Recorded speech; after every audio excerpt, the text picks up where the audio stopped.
The lights in the Galactic Council chamber were too bright. They always were. Deho stood at the human podium and felt those lights burning into his back. Behind him, Jiwoo was breathing too fast. She knew what was coming. They all knew. The council speaker raised 3 of his 6 arms. His voice echoed through the massive chamber. The matter of Tau Ceti is settled. The Vreln hierarchy will retain control of the contested worlds. No reparations will be paid to the human government. This decision is final. Silence. Complete silence. Deho had been a diplomat for 30 years. He had negotiated trade deals worth trillions. He had prevented wars. He had brought enemies to the same table and made them shake hands. But he had never felt anger like this. It was cold. It sat in his chest like a stone made of ice. 40,000 people. That was how many humans had died when the Vreln attacked Tau Ceti. Families, children, scientists, farmers. People who had spent their whole lives building a new world. The Vreln ships had come without warning. They had bombed the cities from orbit. When human defense forces arrived, there was nothing left to defend. Just ruins and bodies. And now the Galactic Council said it did not matter. Ambassador Deho, the speaker said, does the human delegation accept this ruling? Deho looked around the chamber. 200 species. Thousands of representatives. He had worked with many of them over the years. He had thought some were friends. But when humanity needed them, when justice was clear and simple, they had voted against Earth. Some because they feared the Vreln.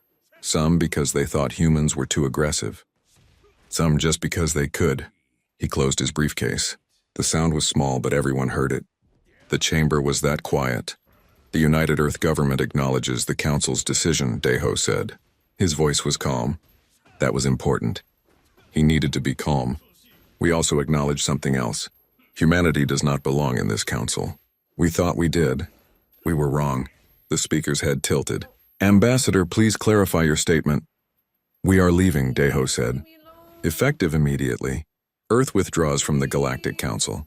We withdraw from all treaties, all trade agreements, all defense pacts, and all cooperative programs. Every single one. Now the chamber was not quiet. Representatives stood up. Some shouted. Some made sounds humans could not make. The speaker banged his staff against the floor 3 times, trying to restore order. Jiwoo was already working. Her fingers moved across her datapad fast. The withdrawal documents had been prepared weeks ago just in case. Now she was sending them to every government in the galaxy. Official, legal, permanent. This is madness, someone shouted. Deho could not see who. Did not care, you cannot simply leave, the speaker said. His voice was harder now. There are procedures, protocols, this requires debate and a vote. We are not asking permission, Deho said. We are informing you. Humanity is done with this council.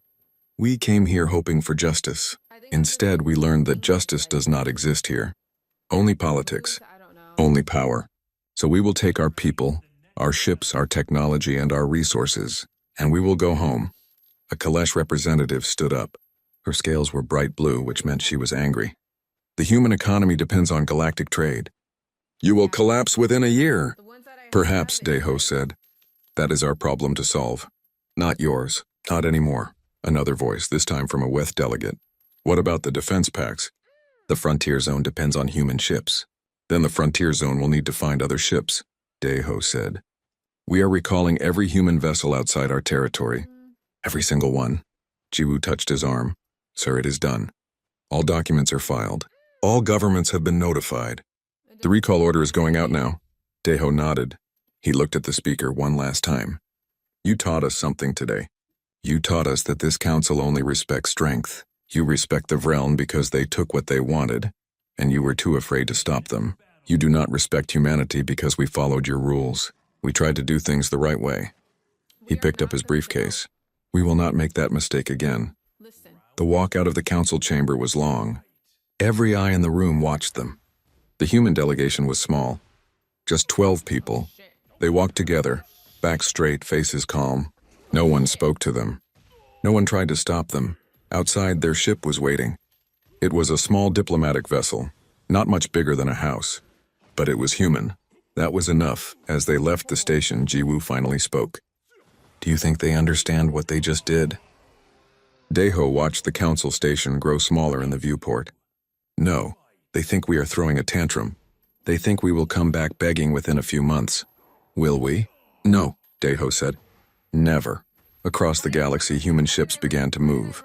Medical vessels in the outer reach received their orders and turned toward home. Trade convoys stopped at their current ports and went no further. Defense fleets guarding alien worlds pulled back to human space. Scientists working on joint projects packed their equipment. Diplomats closed their embassies. It happened fast.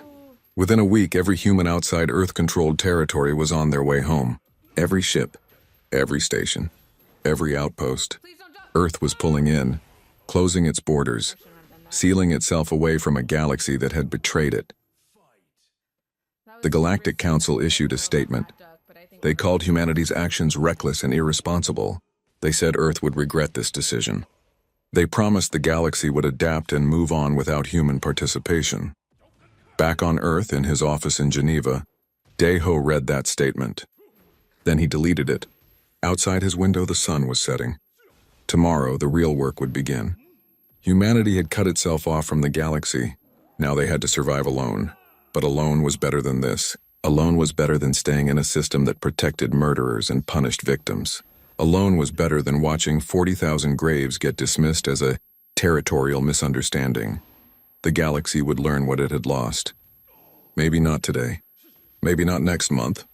But eventually they would understand. Humanity had been holding things together in ways they never noticed.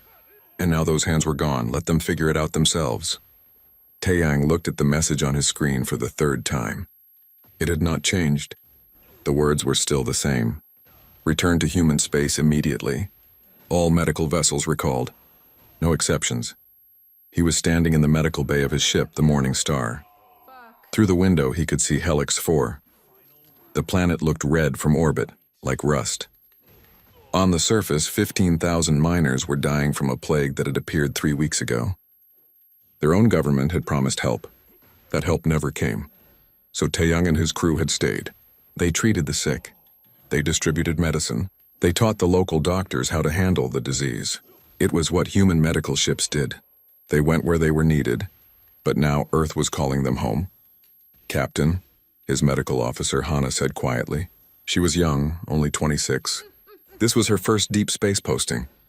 We cannot leave them. They will die. I know, Taeyang said, then we stay. We cannot stay. Orders are orders, Hana's face went red.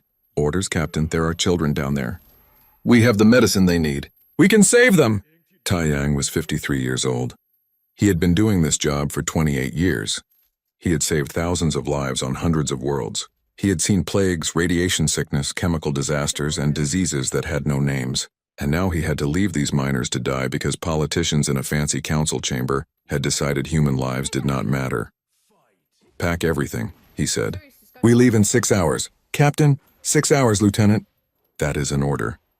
Those 6 hours were the longest of Taeyang's life. He and his crew worked like machines. They gave the miners every spare medicine pack they had.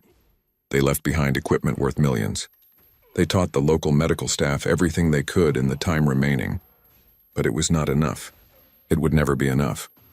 When the Morning Star lifted off, Taeyang watched the planet shrink behind them. Hana was crying quietly at her station. So were 3 other crew members. Taeyang wanted to cry too, but he was the captain, so he just gripped his chair and said nothing. The same scene played out across the galaxy. On Kepler Station, Hyunwoo finished his last maintenance check on the fusion core. He had built this system himself over 15 years. He knew every pipe, every wire, every safety protocol. The station administrators told him their local engineers could handle it. Hyunwoo did not believe them, but he left anyway. 3 weeks later, the fusion core developed a harmonic problem. The local engineers did not know how to fix it. They tried. The problem got worse. Power output dropped. Ships stopped coming to the station because loading cargo took too long without full power. Trade slowed, then stopped. The station that had been the center of regional commerce for 50 years became an empty shell in space. In the frontier zone, Commander Nari stood on the bridge of her destroyer and watched her fleet pull back. She commanded a joint task force. 5 human ships, 12 alien ships from 6 different species. Together they had kept the frontier safe from pirates for 9 years. Now the human ships were leaving. Commander, her 8th second officer said. His translator made his voice sound flat. but she could hear the emotion underneath. This is a mistake. The pirate clans are growing stronger. Without your ships, without your tactics, we cannot hold this sector. I know, Nari said. She seemed to be saying that a lot lately. I am sorry. Sorry does not protect colonies. No, Nari agreed. It does not. But I have my orders. Her second officer was quiet for a moment. Then he said something his translator did not catch. It sounded like a curse in his native language. 2 months later, the pirates raided 3 colonies in the frontier zone. They killed 800 people and kidnapped twice that many. The Joint Task Force tried to respond, but without human tactical coordination and without human electronic warfare support, they arrived too late to every fight. The pirates knew it. They got bolder. The pattern repeated everywhere. Human engineers left trade stations and the stations fell apart. Human doctors left medical centers and people died. Human peacekeepers left conflict zones and violence exploded. Human translators left diplomatic posts and negotiations collapsed. It happened slowly at first. Then faster. The Galactic Council noticed but did not understand. They sent messages to Earth asking why humans were being dramatic. They suggested humanity was trying to pressure them into changing the Tau Ceti decision. They offered minor concessions. Better trade terms. A formal apology that admitted no guilt. Earth did not respond. Minho sat in his office in Geneva and read the latest reports. He was Earth's new Minister of Foreign Affairs. It was his job to manage humanity's relationship with the galaxy, except now there was no relationship. Just silence. His assistant Yunji knocked and entered. She looked tired. Everyone looked tired these days. The Kalesh Empire is requesting a meeting, she said. They want to discuss resuming trade. Do they acknowledge what happened at Tau Ceti? No, sir. They say trade and politics should remain separate. Then no meeting, Minho said. Next? The Wythe Collective is asking for help with a refugee crisis. They say their humanitarian systems are overwhelmed. Those systems were built with human funding and staffed with human personnel. Minho said. We withdrew both. Tell them we wish them luck, Yunji hesitated. Sir, there are children in those refugee camps. They are starving. Minho closed his eyes. This job was going to kill him. I know, Yunji. But if we help them now, they will learn nothing. The council made a choice. They chose to insult humanity, to dismiss our dead, to protect our murderers. Now they get to live with that choice. It feels wrong. It is wrong, Minho said, but letting them use us again would be worse. We spent 100 years helping the galaxy, building their infrastructure, protecting their people, solving their problems, and when we needed them just once, they spat in our faces. So now they can solve their own problems. Yunji nodded slowly. She understood. She did not like it, but she understood. The weeks became months. The reports got worse. Border conflicts were starting. Species that had lived peacefully for generations were arguing over resources. Trade routes that human ships had protected were now dangerous. Pirates were everywhere. Diseases that human medical teams had controlled were spreading again. The galaxy was falling apart, and Earth watched in silence. On the human colony world of Nova Sol, ordinary people noticed the change too. Stores stopped selling alien goods. Alien tourists stopped visiting. The news showed images of suffering on distant worlds, but those worlds felt very distant now. Do you think we did the right thing? Someone asked at a cafe. They killed 40,000 of us, someone else answered. And the council said it did not matter, so yes, we did the right thing. That conversation happened 1,000,000 times across human space. Most people agreed. Some did not. But it did not matter what they thought. Earth had made its decision. Humanity would not go back. The Vreln hierarchy called it a regional stabilization operation. Everyone else called it what it was, an invasion. The Belter Confederation was not a real government. It was just a loose group of mining colonies that worked together, small operations, family businesses. They mined asteroids and sold the ore. Simple, peaceful, and they had traded mostly with humanity. When Earth withdrew from the galaxy, the Belters lost their biggest customer. They struggled. Their economy weakened. And the Vreln noticed. The Vreln fleet arrived without warning. 300 warships surrounded the Belter home station. The message was simple. Submit or die, the Belters chose to fight. It was brave. It was also pointless. The Vreln destroyed their defense ships in 6 hours. Then they landed troops on every major colony. The fighting lasted 3 days. When it ended, the Belter Confederation no longer existed. The Galactic Council held an emergency session. They debated for hours. In the end, they issued a statement condemning the Vrellan action. They called it unfortunate. They urged restraint. They did absolutely nothing else. The Vrellan ignored them. Why would they not? The Council had protected the Vrellan after Tau Ceti. They had set the precedent. Strength mattered. Rules did not. Across the galaxy, other powers watched and learned. The Kalesh Empire had territorial disputes with 3 neighbors. Those disputes had been frozen for decades through careful diplomacy. Most of that diplomacy had been managed by human mediators. Now those mediators were gone, and the Vrellan had shown that the Council would not stop a determined aggressor. So the Kalesh attacked. They hit the mining colonies first. Small targets, easy victories. The Council condemned them. The Kalesh kept going. Within 2 months they had taken 17 worlds. The Weath Collective saw the Kalesh expanding and panicked. If they waited, they would be surrounded. So they launched their own preemptive strikes against disputed territories. More condemnations from the Council, more words that meant nothing. Then the Orion Syndicate joined in. Then the Draxus Union. Then smaller powers who saw opportunity in the chaos. Within a year of the human withdrawal, 17 separate conflicts were burning across the galaxy. The Council tried to respond. They organized peacekeeping forces. But those forces had always relied on human ships and human tactical doctrine. Without them, the peacekeepers were ineffective. Some refused to even deploy, afraid of becoming targets themselves. Trade collapsed next.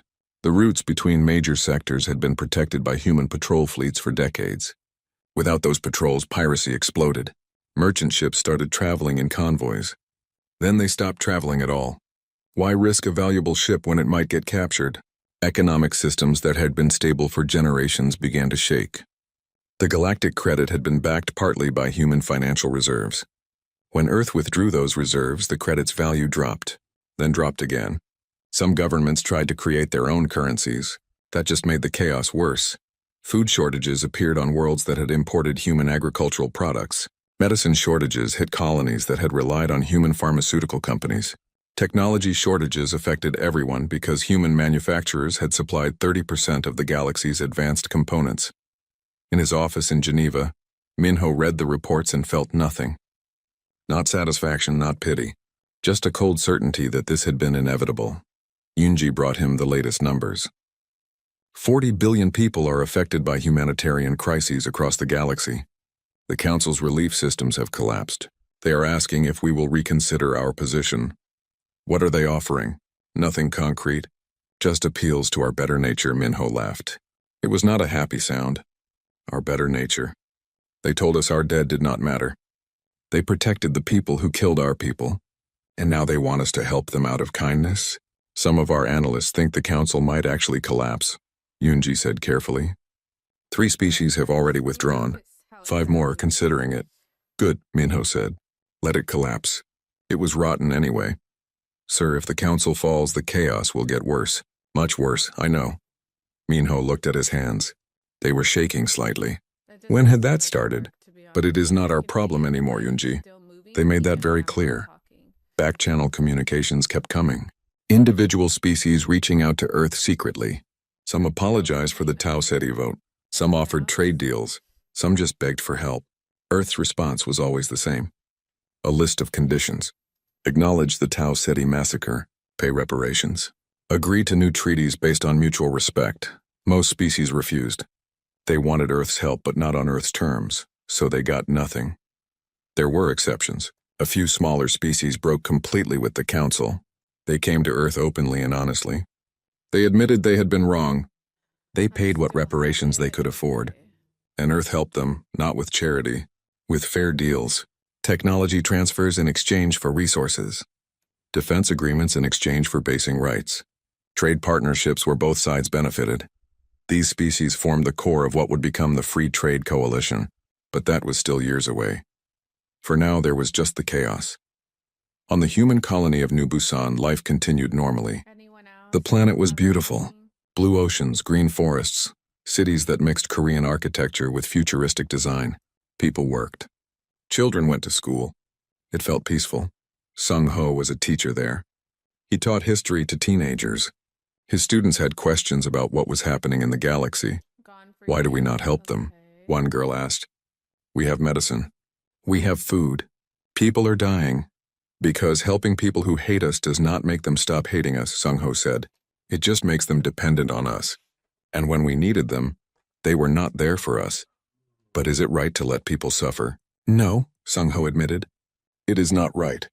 But it is also not right to let ourselves be used. The galaxy took our help for granted. They thought we would always be there, always giving, always protecting. They never asked what we needed. They never cared about our dead. The girl thought about that. So we just watched them fall apart? We watched them learn, Sung Ho said. Maybe they learned that cooperation requires respect. Maybe they learned that actions have consequences. Or maybe they learn nothing and destroy themselves. Either way, it is their choice now. In the frontier zone, the pirate clans were growing powerful. Without human patrols, they raided freely. They took slaves. They stole ships. They built their own little empires in the chaos. The Galactic Council sent warnings. The pirates laughed at them. On Kepler Station, the fusion core finally failed. The station went dark. Tens of thousands of people were stranded with no power, no heat, no life support. Rescue ships came eventually, but not fast enough. 3,000 people died. The station's chief administrator sent a message to Earth. He begged Hyunwoo to come back. He admitted they had been wrong to think they could manage without him. He offered triple his old salary. The message went unanswered. Back on Earth in the capital, there were debates about what to do. Some politicians argued for humanitarian intervention. Others said Earth should stay isolated. Most agreed that returning to the council was not an option. President Suman, elected 6 months after the withdrawal, addressed the United Earth Congress. The galaxy is burning. We did not light this fire. We tried to put out fires for 100 years. And when our reward was insult and injustice, we stopped. That was the right choice. It remains the right choice, but, she continued, we are not monsters. We will help species that approach us honestly.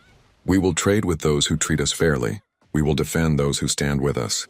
But we will never again give our help freely to those who see it as their right. The vote was overwhelming. Earth would stay isolated from the council. But the door was open for individual relationships. It was a small crack in the wall. But it was enough. The Vreln made their final mistake on a Tuesday morning, Earth Standard Time.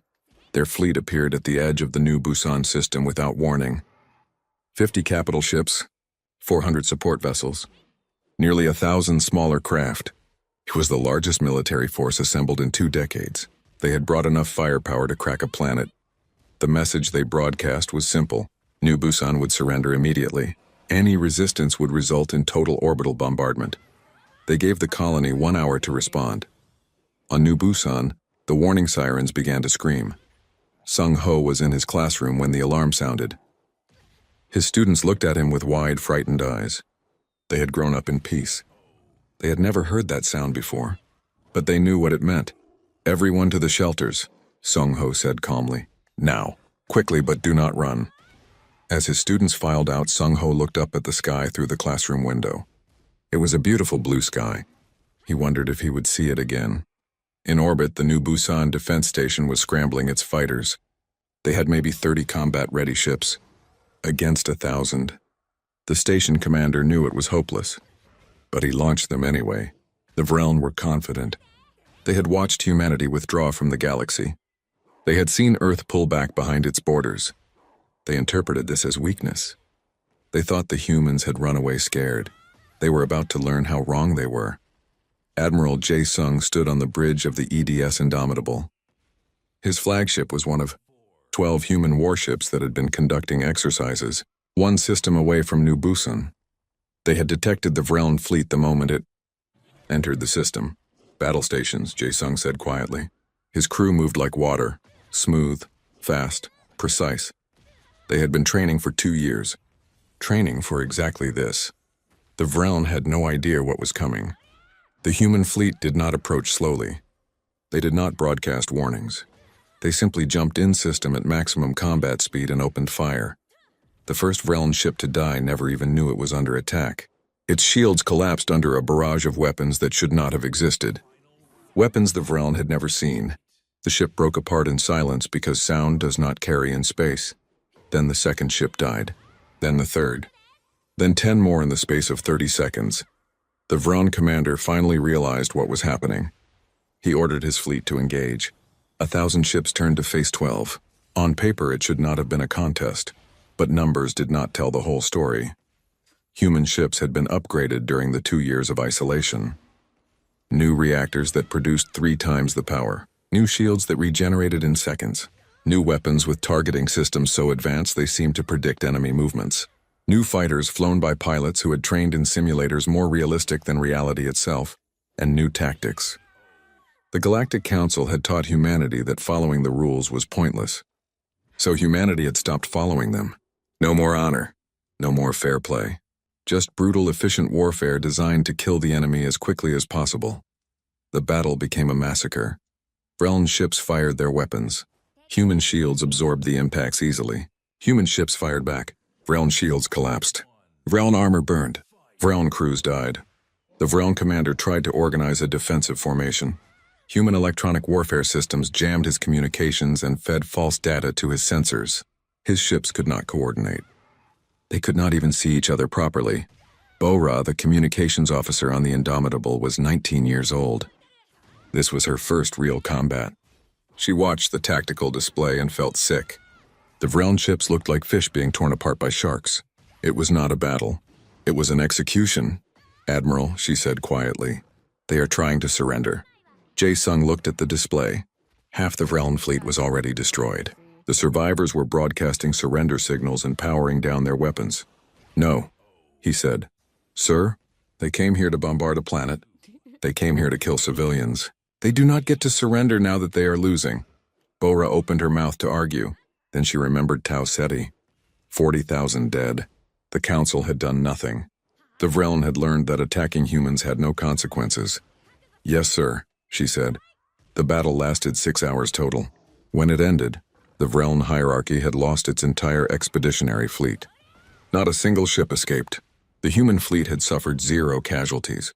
A few ships had minor damage, nothing that could not be repaired within days. Jae-sung recorded a message for the galaxy. He kept it short. "This is Admiral Jae-sung of the Earth Defense Fleet. The Vreln hierarchy attempted to attack New Busan. They have been eliminated. Humanity has no interest in galactic affairs. We will defend our territory with total force. Do not test us again." He attached full combat footage to the message. Every second of the battle. Every Vreln ship dying. Everything. Then he broadcast it to the entire galaxy. The footage spread like fire. Within hours, every government had seen it. Within days, every citizen of every species had watched it. The images were impossible to believe. 12 ships destroying 1,000. Weapons that moved too fast to track. Shields that never failed. Fighters that seemed to dance through enemy formations without taking a single hit. How had humanity advanced so far so quickly? The answer was simple. While the galaxy fell apart, Earth had been building. All those resources that used to go toward helping other species now went toward helping humanity. All those engineers who used to maintain alien stations now worked on human technology. All that money that used to fund galactic programs now funded human research. 2 years of total focus. 2 years of every human scientist, every human engineer, every human genius working toward a single goal. Make sure no one could ever hurt humanity again. The results spoke for themselves. The Galactic Council emergency session was chaos. Representatives shouted at each other. Some blamed humanity for the violence. Others blamed the Vreln for provoking it. Everyone was afraid. Because if humanity could destroy 1,000 ships with 12, what could they do with their full fleet? Estimates varied, but intelligence suggested Earth now had at least 300 warships of the new design. Maybe more, hidden in their space, behind their borders, waiting. Some council members suggested a preemptive strike, a united galactic fleet to destroy Earth before it could threaten everyone. Others pointed out that the Vreln had just tried exactly that, and failed completely. How would a larger fleet fare any better when humans could jam communications and see through every defense?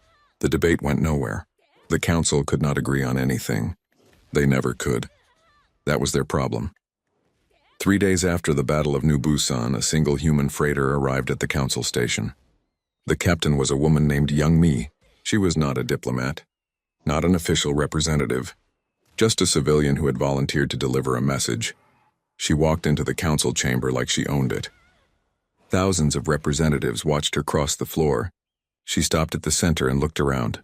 "I am not here to negotiate," Young Mi said. "I am here to explain something you seem to have missed. You asked us to negotiate, to bow, to accept injustice for the sake of galactic peace. We tried, we followed your rules, and when our people were slaughtered, you told us to move on. So we did. We moved on. Without you. Now your galaxy is falling apart. You want our medicine, our ships, our money, our protection. You want everything we gave freely before, except now you have nothing to offer in return." The council chamber was completely silent. "Humanity will not return to the Galactic Council," Young Mi continued. "We will not police your borders. We will not mediate your conflicts. We will not feed your worlds or heal your sick. You made it clear we have no place among you. But," she said, "we will trade with individual species that approach us with respect. We will sign defense agreements with governments that treat us fairly. We will help those who help themselves. The price of your insult is everything you took for granted, every system we maintained, every problem we solved, every crisis we prevented, all of it is gone. You can blame us if it makes you feel better, but you did this to yourselves." Young Mi turned and walked out. No one stopped her. No one spoke. They just sat in silence and thought about what they had lost. 5 years after the human withdrawal, the galaxy looked completely different. President Suman stood in the observation deck of Unity Station. Below her, Earth rotated slowly. Blue oceans, green continents, white clouds. It looked peaceful. But Suman knew the truth. Earth was not peaceful. It was patient. There was a difference. Around Unity Station, a fleet of ships hung in space. But these were not just human ships. There were Belter mining vessels, Earth patrol craft, Kalesh science ships, dozens of other species, hundreds of other worlds. They called it the Free Trade Coalition, a network of honest governments dealing with each other fairly. No council to tell them what to do. No bureaucrats deciding who mattered and who did not. Just mutual respect and mutual benefit. It had started small. After the Battle of New Busan, a few minor species had approached Earth quietly. They apologized for the Tau Ceti vote. They offered what reparations they could afford. They asked for trade agreements. Earth accepted. Not out of mercy, out of fairness. These species admitted their mistake and tried to make it right. That deserved recognition. More species followed. The Belter Confederation was reformed under human protection. The Outer Reach colonies, abandoned by the Council, requested human aid in exchange for resource rights. Even some former Council supporters quietly broke away to join the coalition. The Galactic Council still existed. But it was a shadow. 3 species had withdrawn completely. 5 more maintained only token representation. The Grand Alliance that had governed the galaxy for centuries had splintered into competing groups, each struggling to survive. Quan, Suman's chief of staff, approached with the day's reports. He looked tired. Everyone always looked tired in government work. "The Council is requesting another meeting," he said. "They are calling it a reconciliation summit." Suman almost smiled. This was the 7th such request this year. What are they offering this time? Full apologies for Tau Ceti, reparations, a permanent seat on the Council with veto power, everything we asked for 5 years ago. And what do they want in return? They want us back. They want our trade networks restored, our defense pacts reactivated, our aid programs reinstated. They want everything to go back to how it was before. Suman turned back to the viewport. On Earth's surface in the city of New Seoul, there was a memorial wall. 40,000 names carved in black stone. The colonists of Tau Ceti. Every single one. She visited that wall sometimes, just to remember why they had done all this. "Tell them no," Suman said quietly. The same answer as before? Yes, humanity has moved on. We have built something better. Something based on mutual respect. They are welcome to join as equal partners if they dissolve the Council and start fresh. Quan nodded. They both knew the Council would never accept. The bureaucrats would cling to their power until the very end. It was what bureaucrats did. "They will call us unreasonable," Quan observed. "Let them," Suman said. "We learned something 5 years ago. We learned that we do not need the galaxy. The galaxy needs us. And we will never forget that lesson. Across the galaxy, the evidence of that lesson was everywhere. The Vrellan hierarchy no longer existed. After the Battle of New Busan, their subjugated species had rebelled. Without human intervention to stabilize the region, the Empire tore itself apart in civil war. Millions died. The survivors scattered across the galaxy as refugees. Those refugees had nowhere to go. The Council could not handle them. Most governments were struggling with their own problems. The humanitarian infrastructure that might have helped was human-built and human-run, and it had been withdrawn years ago. Suman authorized limited aid through neutral parties, food, medicine, temporary housing. Not because the Vreln deserved it, but because refugees were not responsible for what their government had done. And more practically, unstable refugee populations often meant more piracy and violence. It was not enough to solve the crisis, but it was more than the Council provided. On Kepler Station, the fusion core had been replaced, not by Council engineers, by a private human company hired by the station administrators. The new core worked perfectly. It was also designed to require regular maintenance that only human technicians could provide. The station administrators paid for that maintenance without complaint. They had learned their lesson the hard way. Similar patterns repeated across the coalition. Human technology came with human support. Human trade came with human protection. It was not charity, it was business. But it was fair business. Both sides benefited. Both sides respected each other. In the frontier zone, Commander Nari had returned, not as part of a Council peacekeeping force, as the commander of a coalition defense fleet. Her ships included human destroyers and vessels from 6 other species. They worked together smoothly because they all chose to be there. No one was forced. No one was used. The pirate clans that had grown powerful during the chaos learned quickly that the coalition fleet was nothing like the old Council peacekeepers. Nari did not hesitate. She did not negotiate. She hunted pirates like a predator hunts prey. Within 6 months, piracy in the coalition zones dropped by 90%. The pirates fled to Council territory, where enforcement was weak. The Council complained that the coalition was pushing criminals toward them. The coalition pointed out that was not their problem. Trade recovered in coalition space. Ships moved safely. Economies stabilized. It was not as large as the old galactic economy, but it was healthier. More sustainable. Taeyang returned to medical work too. His ship, the Morning Star, now served coalition worlds. He still treated the sick. He still distributed medicine. But now the worlds he helped paid fair prices for his services, and they respected him. He never went back to Helixthar. The miners there had suffered terribly during the plague. Nearly half the population died before the disease burned itself out. Their government never did send the aid they promised. Some of those miners eventually joined the coalition. They paid reparations to humanity for their government's role in the Tau Ceti vote. It was a small gesture, a few million credits, but it was honest. So Taeyang accepted it. On New Busan, Sung-ho was still teaching. His students still asked questions about the galaxy. "Do you think the Council will ever apologize properly?" One boy asked. "I do not know," Sung-ho said. "Maybe, maybe not. But it does not matter anymore. Why not? Because we do not need their apology. We needed justice 5 years ago. We needed the galaxy to stand with us. They refused. So we built our own path forward. And now they want to come back? Some do. Some are too proud.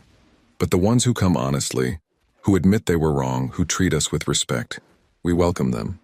That is the difference between us and the Council. We judge species by their current actions, not their past membership."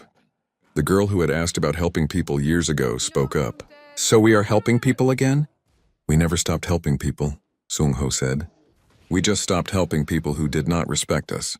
There is a difference. In Geneva, Minho was retiring.